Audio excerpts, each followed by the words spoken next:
సరమక్క ఏంటమ్మా ఎందుకు 3 రోజులు ఏంటి డల్లుగా ఉన్నావు? నేను అడుగుదాం అనుకుంటే నాకు వాయిస్ సరిగ్గా లేక పడిచిపోయి ఆ జలుబుతో ఇబ్బంది పడుతున్నా కాబట్టి నేను కానీ నీతో మాట్లాడలేకపోయినా. ఎందుకు, ఏం ప్రాబ్లము?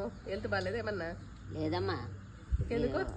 ఎన్నో బాధలు పడుతున్నారు. నాకు వచ్చే డబ్బులు వస్తాయి, ఈ ఆశ్రమం త్వరగా అన్ని పనులు చేసి మన సంతోషంగా కొత్త ఆశ్రమంలోకి వెళ్ళాలని అందుకు బాధగా అందుకని నాకు అదే ఎందుకు ఇప్పుడు టెన్షన్ బాధ అమ్మా. ఇంకా బాగా ఆనందంగా ఉండాలి. ఆనందంగా కొత్త ఆశ్రమం ఉండాలని అవుతుంది, మనకి ఇంకా కొత్త కొత్త రూములు అవుతున్నాయని బాగుండాలి కానీ బాధపడకూడదు కదా.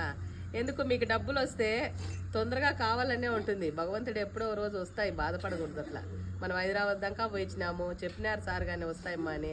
ఇంకా మళ్ళీ నీకెందుకు బాధ? కట్టించేదాన్ని నేను, మీరు హాయిగా ఉండాలి, బాధపడకూడదు. అయినా నీ మనసు టెన్షన్, అయ్యో వాళ్ళు వస్తే అడుగుతారు, వీళ్ళు వచ్చి ఏం అట్లేం ఇబ్బందిలే. మనము ఇప్పుడు వాళ్ళకి సమాధానం చెప్పలేక మన వాళ్ళందరికీ కొత్త ఆశ్రమం చేసి మంచిగా ఉండాలనుకున్నాం కాబట్టి మీరంతా ఆనందంగా ఉండాలి.